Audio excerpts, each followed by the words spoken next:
Hey guys, today we're going to be looking at this 14-piece pot and pan set.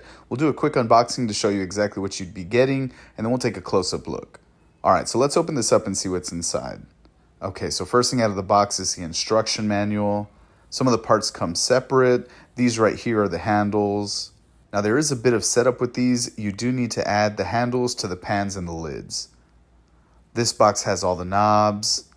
Then all the individual parts are wrapped up and they're packaged nice and well. I didn't have any damage at all. Okay, so we'll get everything unwrapped.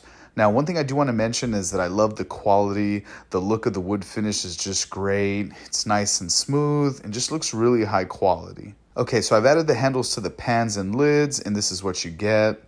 Just look at how amazing these look. I love the white with the wood handles. It's going to really stand out in our kitchen. You get a spatula, a spoon. This is the 11-inch pan.